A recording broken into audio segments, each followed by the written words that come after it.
Brought to you by Basecamp Ed. I'm Morgan, your host of the Homeschool Curious podcast. Whether you're deep in the homeschooling world or just starting to get curious, I'm here to bring you inspiring conversations with parents, educators, and business owners navigating the wild, wonderful world of parenting. Let's get curious together. Welcome to today's episode, where I'm beyond thrilled to introduce a true game changer in my life and the world of homeschooling, Dr. Melanie Wilson. She holds a PhD in clinical psychology and worked as a psychologist before being called to homeschool her 6 children. She has been a guiding light for countless families navigating the homeschool journey, offering practical advice and heartfelt encouragement. But for me, her impact goes even deeper. Melanie is the reason this podcast exists. When she invited me onto her incredible show, The Homeschool Sanity, she opened my eyes to the power of podcasting and graciously introduced me to Felice Gerwitz, the owner of the Ultimate Homeschool Podcast Network. That moment was a turning point, and without her mentorship and belief in me, we wouldn't be here today. So get ready for an inspiring conversation with a woman whose wisdom, generosity, and passion for education are transforming lives, one homeschooler and one podcast at a time. Let's dive in. Today's episode is sponsored by Basecamp Ed, a community building app that is free for parents to find local, like-minded families, dedicated teachers, and educational resources. Connect with parents to form your own co-ops, playdates, or groups. Need a math tutor or a sports coach? Teachers can list their credentials. There is also a business platform to discover game-changing educational brands. Take control of your child's educational journey. Visit their website at basecamped.com or download it in the App Store. Homeschooling was never meant to be done alone. It takes a village. Build it with Basecamp Ed. I have Melanie Wilson here with me, and I am so excited. But before we jump in, Melanie, do you mind just giving a quick introduction about yourself and your family? Absolutely. So I was a clinical psychologist, and I planned to have 2.5 children, either 2 or 3. And my dream was to work part-time as a psychologist and then be home part-time with my kids. And that did not work out for a number of reasons. And then I felt called to homeschool, and I wanted nothing to do with it because I believed that I had been called to be a writer and a speaker. And I didn't see how I could do all of those things at the same time. And so now the irony is that is exactly what I do. I was super, super disorganized and impatient. All the things really that new homeschoolers tell me that they are. And so that keeps them from being a homeschooling mom. And I just laugh at that. It's like, yeah, that was me too. So I did find a solution to my disorganization problem, and homeschooling itself helped me with patience. But I went on to have 6 kids who all graduated from our homeschool, are all doing well in their careers in college. I have no married kids, no grandkids. So I guess it just gives me... Well, I don't know, but it just gives me more time to work on my business because in 2016, I think my youngest was middle school when I started writing Grammar Galaxy and speaking at homeschooling conferences, which was really a dream for me. I absolutely love the homeschooling lifestyle. It has been wonderful for me personally and for my children. They really rave about it. And so I just want to help other moms enjoy all of the benefits of it. Yeah, I love that. So when you say that you felt called to homeschool, was that when your first was like before they entered kindergarten, or when was that for you? So when I felt called to do it, I had a 3-year-old and a 1-year-old, and I was expecting. And so I just felt like I should do it. And I didn't know anything about it. And so I read a book called The Field Guide to Homeschooling by Christine Fields, and I was very impressed, but I still didn't want to do it. Melanie, this is actually really weird because that was right when I felt called to homeschool. Like, really? Yes, I was sending my 2 little boys that were 1 and 3 or 2 to daycare and I was pregnant, but mine was like, okay, I'm about to have 3 boys in daycare. I would just be working to put them into childcare. Something needs to change. I became homeschool curious as soon as, or just around the same time as you. Yes, yes. And that is a great way of putting it. I know it's the name of your podcast, but it's absolutely true that I was homeschool curious. I was actually at a Christian bookstore back when they had those. And I just turned around. I was actually waiting in line to check out, and I turned around and I saw this book about homeschooling, and I thought, oh, I'll just get that because I knew some people who were homeschooling and I was curious about it. And like I said, very impressed, but I just didn't think it was for me. Yeah. Because I felt that I would have to give up what I really wanted to do and felt called to do, which was be a writer and a speaker, not so much a psychologist, but a writer and a speaker. Because honestly, by that time, I had quit counseling as a psychologist because I just couldn't handle it with my little boys at home. But I just thought, well, I have to give that up. Yeah.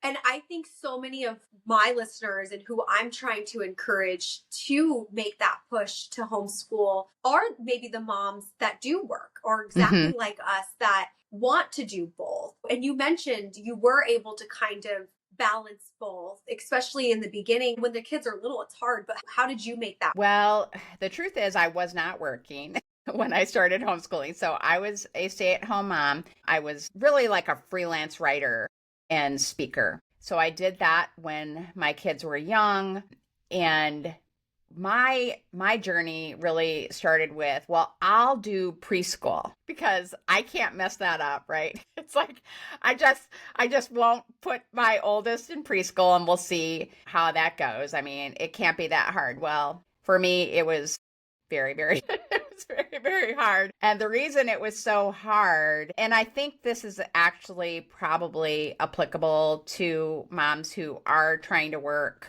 and homeschool too, and that is that I had all these grand plans of what I was going to do as far as homeschooling my preschooler, and it just wasn't happening. And it wasn't because my house was so clean and I was making gourmet meals or anything like that. And it wasn't because I was doing all this incredible writing. It was because I just wasn't getting to it. I was overwhelmed by taking care of 3 boys, 3 and under. And I mean, if I read to the boys, that was a huge win. I wasn't doing really much of anything else. And so I thought, okay, That's all they need is like reading and playing.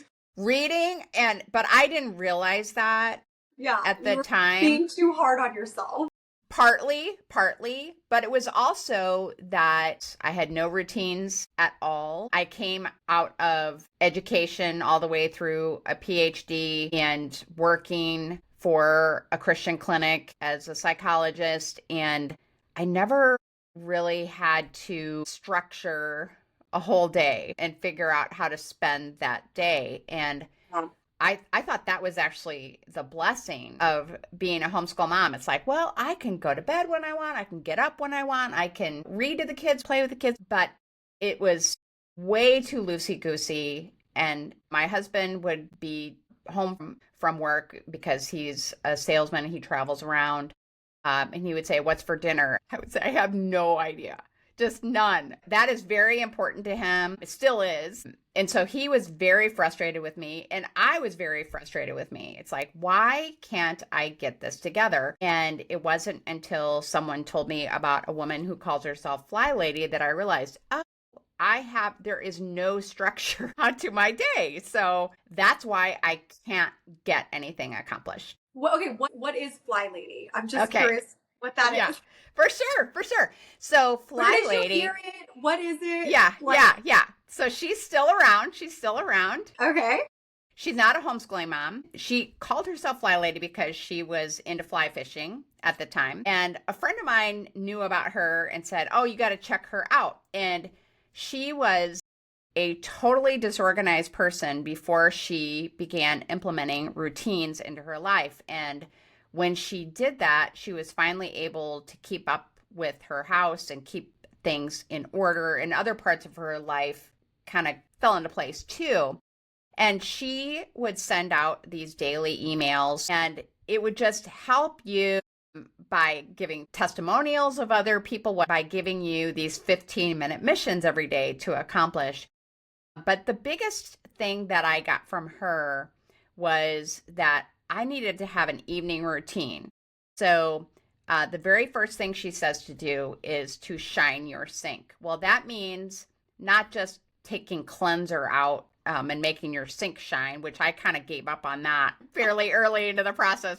That's just what she calls it, in my opinion. Really what it means is that the dishwasher's loaded so that I can wake up in the morning and I don't walk into a disgusting kitchen. Now people that already have that habit are like, you seriously didn't wash your dishes before you went to bed?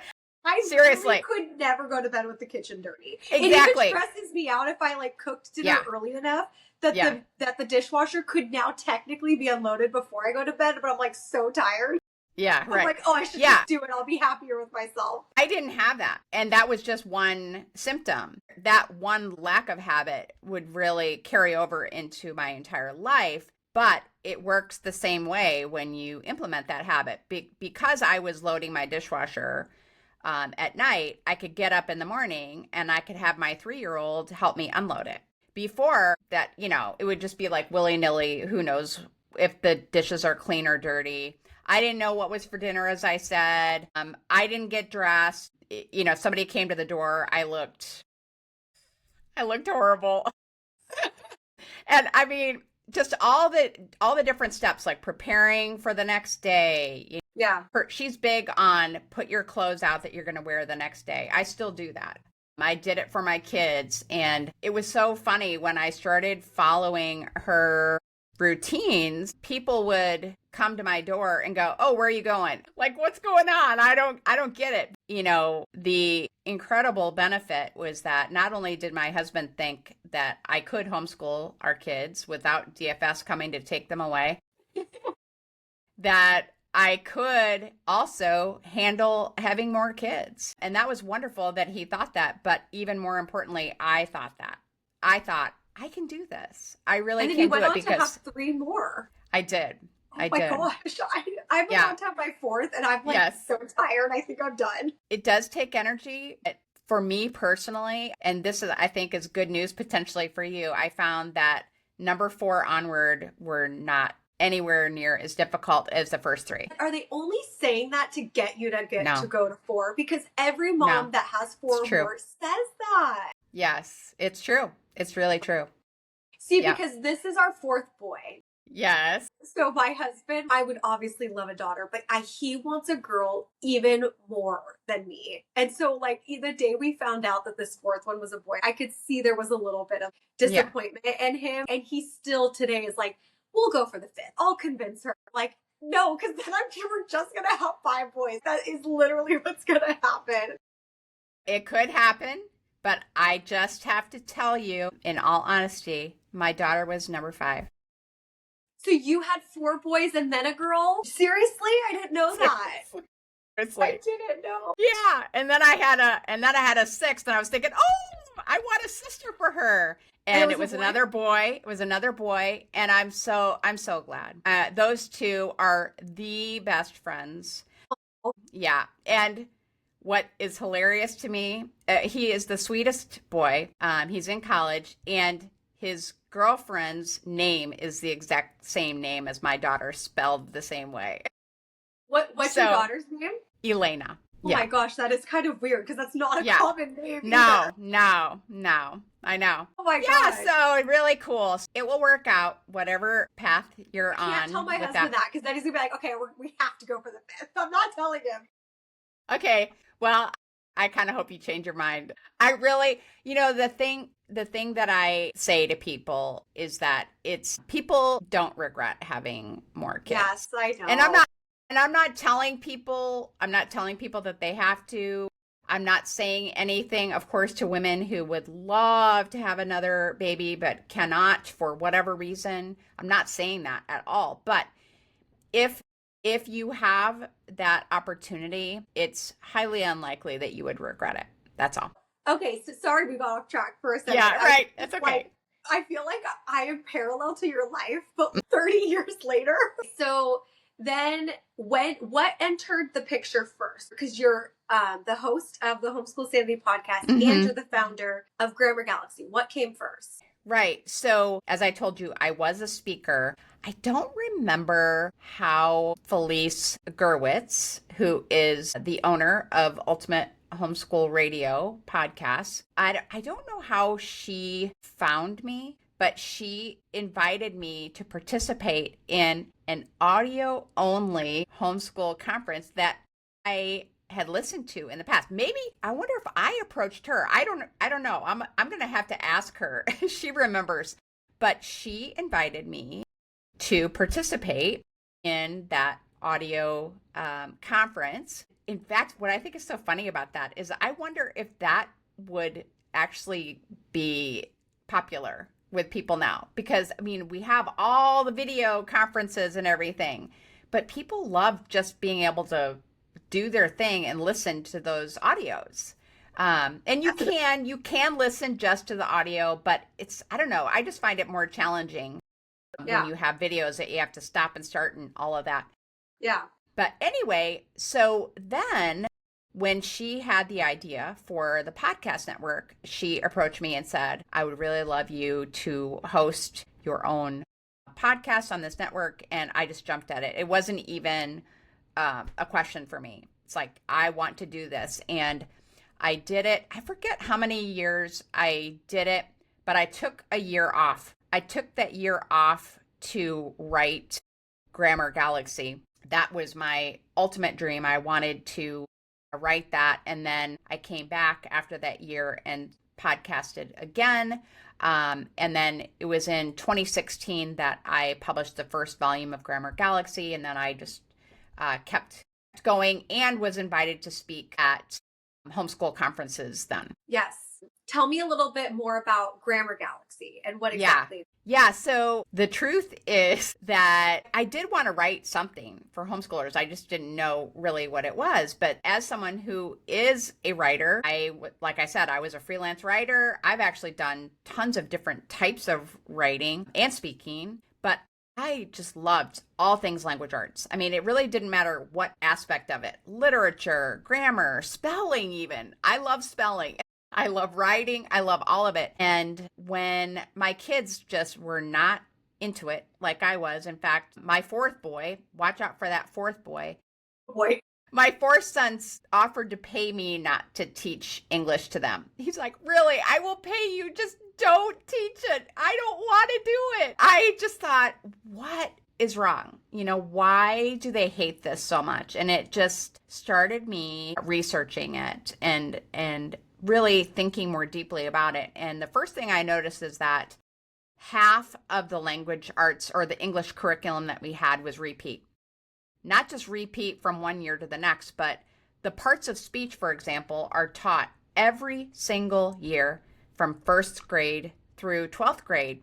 And what I tell people is that reminds me of the airline safety talk. You know, you get on the airplane and they're like, okay, this is what you have to do, you know, and you just, you know, they're going to tell you every single time. And so you just check out. And then if you actually needed that information, you would remember it. And so many moms tell me, you know, we do grammar, we do parts of speech every year, but my kid doesn't remember it. They don't know. And that is why, because we repeat it and repeat it and repeat it. And the next reason is because we teach it out of the context of story, which is the very best part of language arts. And it makes it so that it's not memorable. It doesn't connect with us. If we just give kids random sentences and say, find all the nouns and adjectives in here, and the sentences aren't out of a story, they aren't related to anything that the kid identifies with, it's no wonder that kids hate it and they don't remember it. So I thought, what if I don't know why I thought that I could do it, but I did. I thought, what if I created a language arts curriculum that was in a fictional place called Grammar Galaxy, and there were these planets in the galaxy, like planet literature, or planet composition, I should say, and planet spelling, and planet English, where the people lived, planet sentence. And everything that happened in these other planets outside of planet English would affect the people living on planet English. So one of the examples I give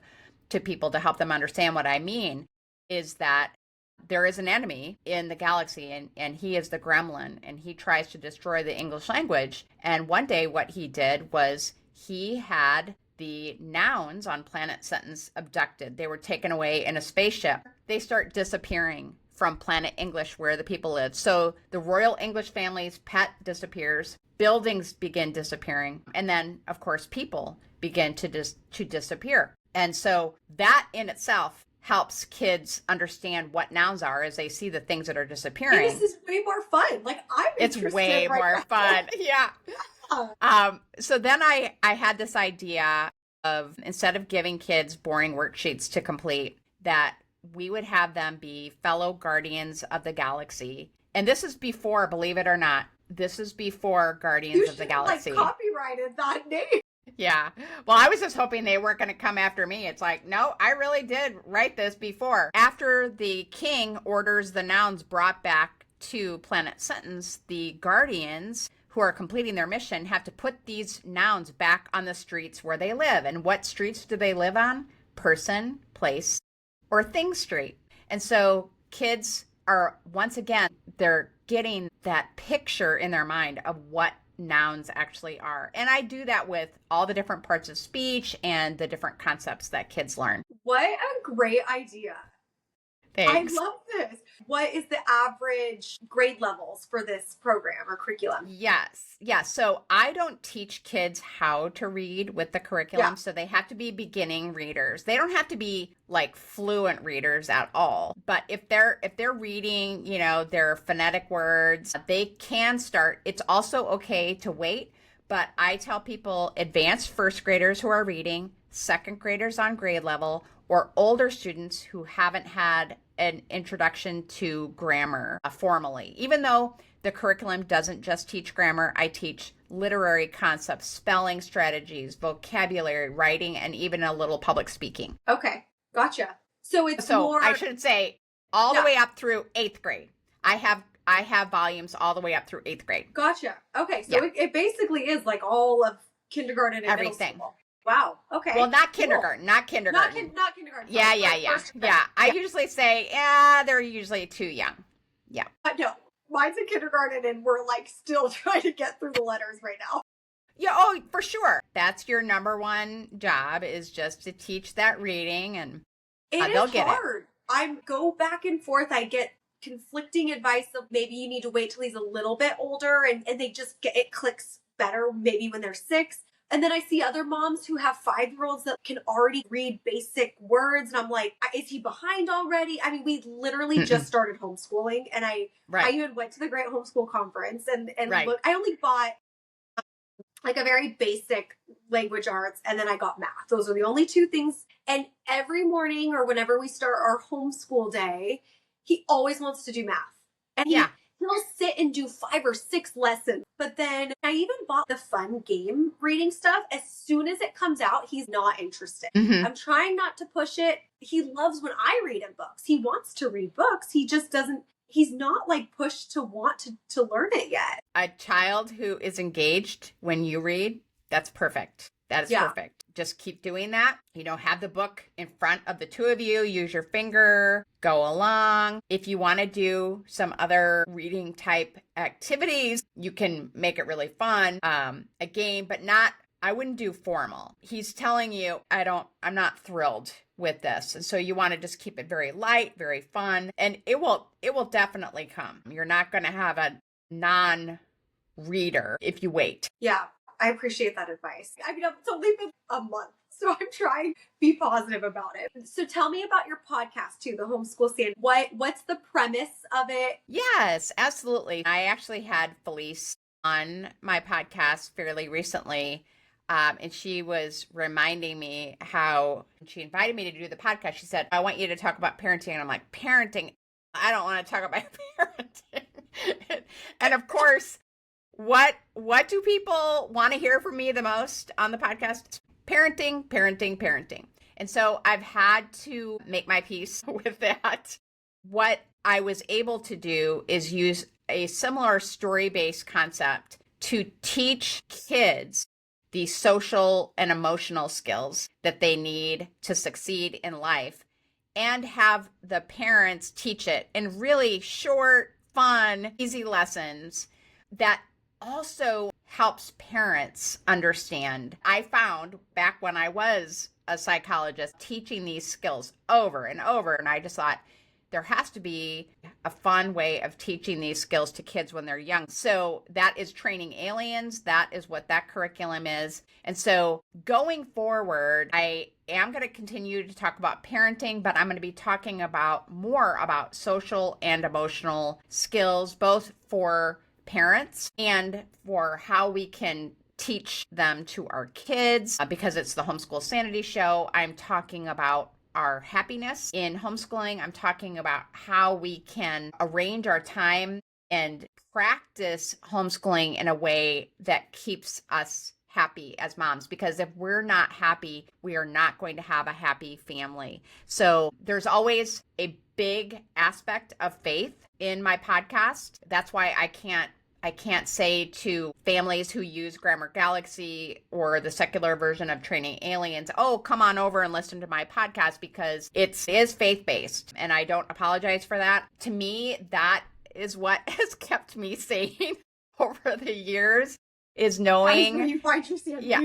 That's where I find my sanity. And, I can share neutral information and skills, but at the end of the day, you can try all these things. And if they aren't working, what are you supposed to do? And God He has filled in all the gaps. I know a lot of homeschooling moms are worried about their kids having gaps in their education. Well, God, that's His job.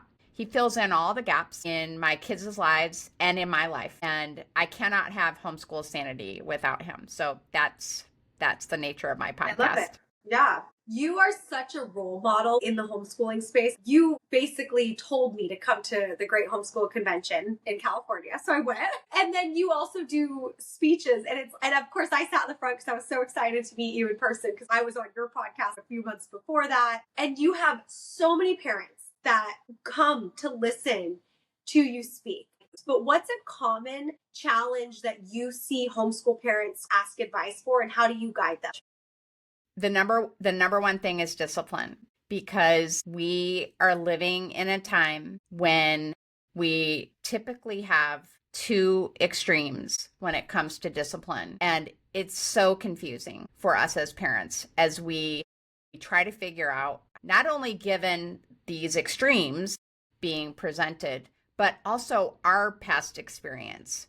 Our past experience seeing other people, whether it's family members or friends, have great difficulties with their kids, and we want our kids to turn out well, whatever that means. We want our kids to be successful and happy. Honestly, it's why I resisted talking about parenting for so long, because if you want to bring out the haters on social media, just make some kind of declaration about how to discipline the right way. I feel like and you'll have haters a lot of different ways.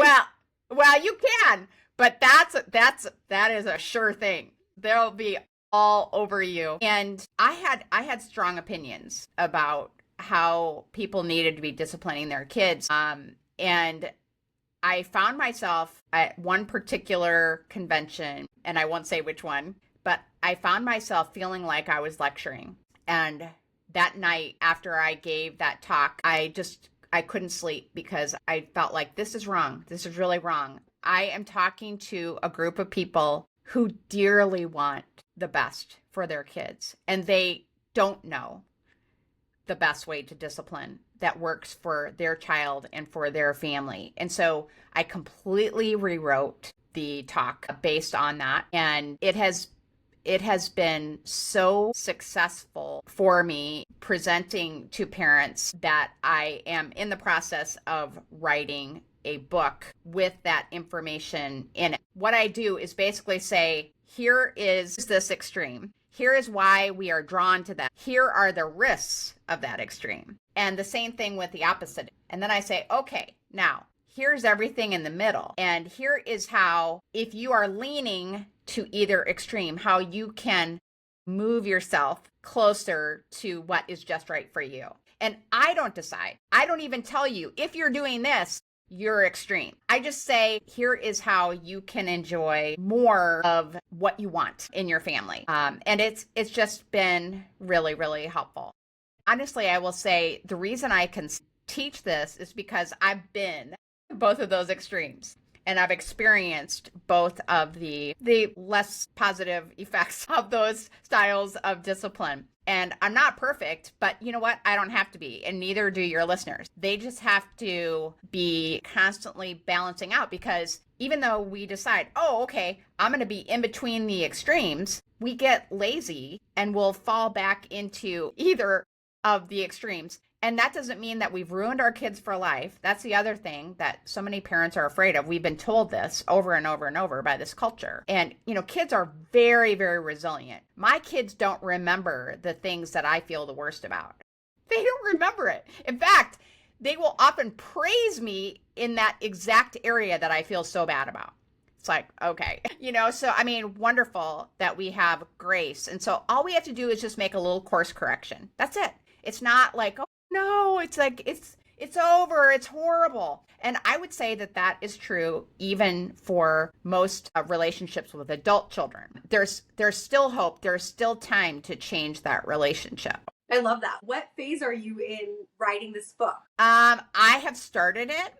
I will tell you honestly that I am putting it on the back burner until I get the last volume of Training Aliens done. Then I will return to it, and I would dearly love to have it ready for the conference season in 2026, but we'll see. That's exciting. You are a busy girl.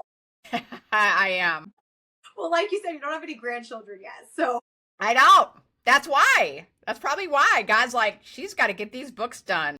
Okay, my last question for you. For any parent that's homeschool curious, what's a good first step to take? If they know they want to homeschool, I have a list of 10 steps, like do this, find out about your state's laws and blah, blah, blah, blah, blah. Those things are good. Yeah. Those things are just fine. But if I were advising someone who's just curious about it, I would say get a book that you think looks really fun and intriguing for your kids. Do you have a recommendation? Of what book? Oh gosh. It can really be just about anything. But okay, so we're in the fall when we are recording this, and the book that is popping into my mind that I read to my kids when my oldest was in kindergarten is How to Make an Apple Pie and See the World. So fun. And so you can take a book like that and you can do more exploring on each of the different subjects that come up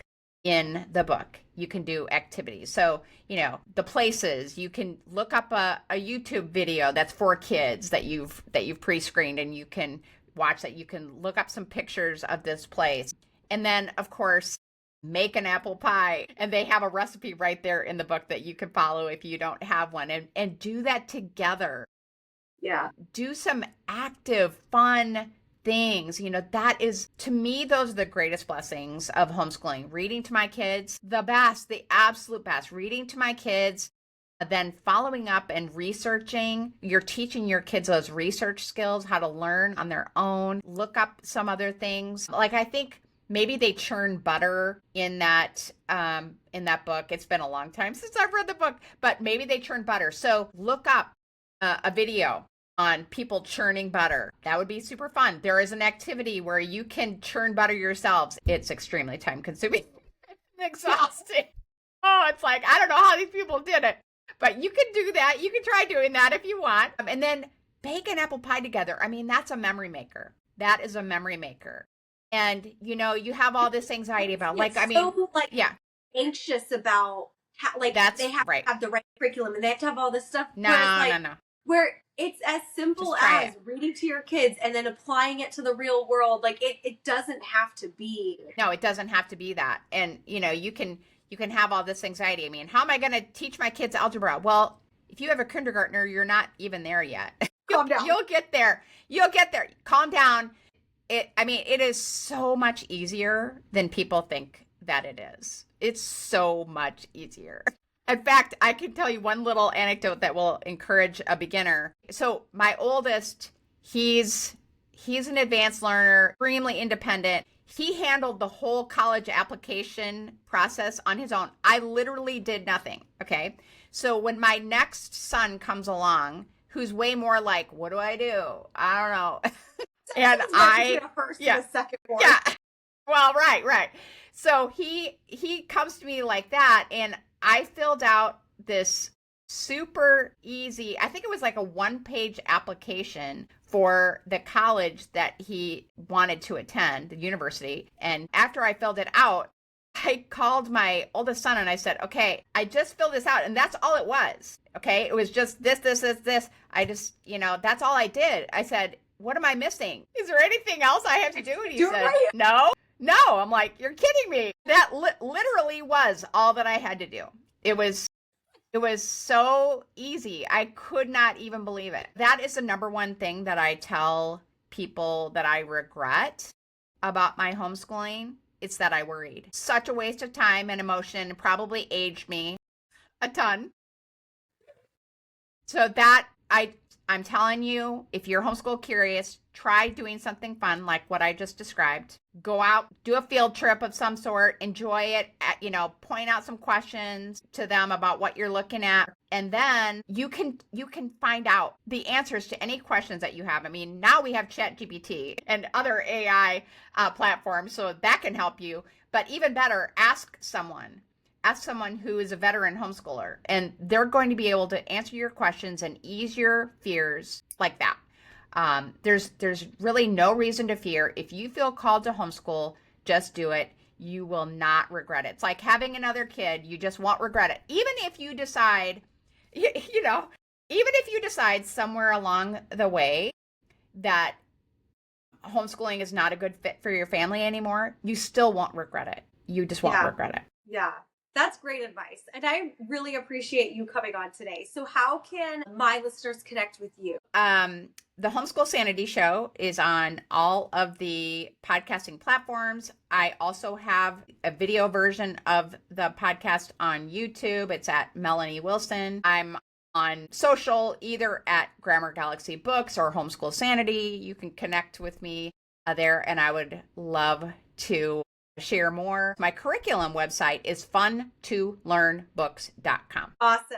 Thank you so much for coming on today. It was so nice chatting with you. I loved it. It's always great to connect with you, Morgan. Thanks, Melody. This has been a production of the Ultimate Homeschool Podcast Network. If you made it all the way to the end, you are amazing. Thank you for listening and your support. Let's stay connected, and here are my tasks for you. Subscribe, like, and share on your favorite podcast app or on my website, basecamped.com. Follow me on Instagram and Facebook at BasecampEdApp, and go download Basecamp if you haven't already. Leave a comment and spread the love.